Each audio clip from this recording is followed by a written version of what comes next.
Welcome to this explainer. Step onto the court with me today because we're going to break down the visceral, high-energy mechanics that literally separate your average players from the elite champions. We're looking at the exact physical and mental techniques that take a good game and just make it completely unstoppable. Okay, let's just dive right in. Now, you might be wondering, am I breaking my own points before I even swing? It is so easy to obsess over your actual swing, right? But what if you're actually losing the point before your racket even moves? We always tend to focus on the middle of a rally, but what about the exact split second a point ends? That brief, crucial window of time? Well, that's where champions are actually made. Because simply put, footwork makes or breaks your points. You can practice hitting these beautiful, picture-perfect shots all day long on the practice court, but if you're suddenly dropping points during an actual match, the culprit is almost certainly your feet. It requires absolute, borderline obsessive attention.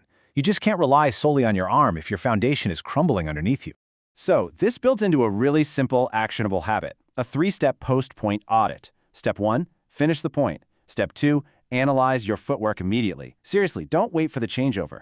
And step 3, adjust your pacing right then and there. Before you even walk up for the next serve, practice that footwork. If you felt yourself just a little out of position on the last rally, use those few precious seconds before the next serve to physically and mentally correct your steps.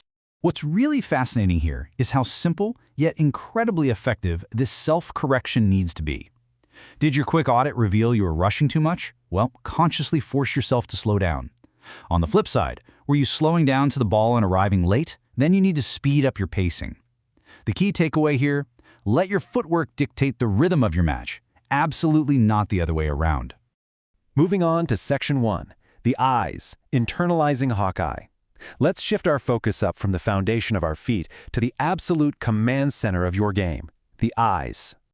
Now, we all know Hawkeye is the computer system that calls the lines, right? But internally, having a Hawkeye means maintaining a relentless mental state of tracking an unpredictable ball all the way from the toss right down to contact.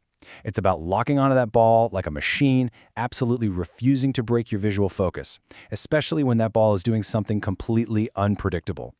In practice, whether you're serving or returning, you track the toss closely the exact moment it leaves the hand.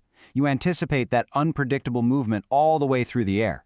And why? Because tracking it relentlessly like this allows you to make those minute, minor positional adjustments to align your body perfectly to strike. Basically, if your eyes track perfectly, your feet can align perfectly. It's all connected. All right, Section 2, the baseline catch and throw. Now that our feet and eyes are totally locked in, let's shift over to our body mechanics at the baseline and specifically change how we conceptualize and physically feel our baseline spin shots. This idea completely flips the mindset of a standard swing. When you're in the ready position for a baseline spin shot, you initiate a unit turn and rotate your trunk. Then you extend your arm. But here's the catch, literally. As the ball approaches, don't just think about blindly swinging at it. Imagine you are actually catching the ball with your palm facing down, holding it for just a split second with the strings. Then, step 3, throw it back using your rotational force. Catch, then throw. It transforms this wild, erratic swing into a highly controlled, incredibly powerful transfer of energy.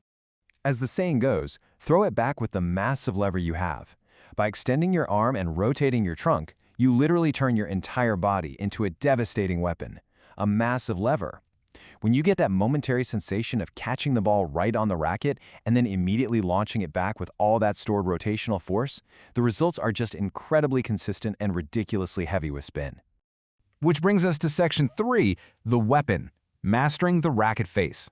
We've got the body mechanics dialed in, so now we really need to tactically exploit our ultimate piece of hardware, the racket itself. You have to remember your racket string bed isn't just one uniform surface. There are distinct, specialized zones. Say you need more wind balling from the baseline, meaning you really need to drive that ball deep with a ton of power. You've got to use the power point of the racket. That gives you this massive trampoline effect. But what if you're in a tight spot and need exact control and placement? Well, then you shift to the control point of the racket, where the frame responds a little bit stiffer. You have to know what you need in the moment, power or precision, and exploit those zones effectively during the match. So how do we actually apply this when it's time to put the point away? Well, here are the exact mechanics for a lethal smash or kill shot. First, you wait for that override moment when the ball is just sitting up perfectly for you. Immediately take a continental grip. Now, when you smash, you actually want to smash with spin. And here's the crucial part. Take a step forward into the shot, combining that continental grip, the spin, and your forward momentum. It drives the ball over the net with just an overwhelming amount of speed. And finally, Section 4, the kill, tactical deception. We're entering the final phase of the masterclass here. You've got the mechanics, you've mastered the weapon, so let's talk about mental warfare and physical deception. Now here is the ultimate deceptive trick. Let's say you have plenty of time setting up for a spin shot or smash. Visually, you align your entire body as if you are going to just blast the ball straight down the line. You sell it completely. But at the exact moment of the strike, you pivot and hit the ball cross-court or to the opposite diagonal. You set up for one shot and execute the complete opposite, all with absolute control. The psychological damage of this tactic is just immense. As the quote goes, this is going to put the opponents really off balance. Think about it. They read your setup, they commit their body weight to defending down the line, and by the time you actually pivot and execute cross-court, they are completely stranded.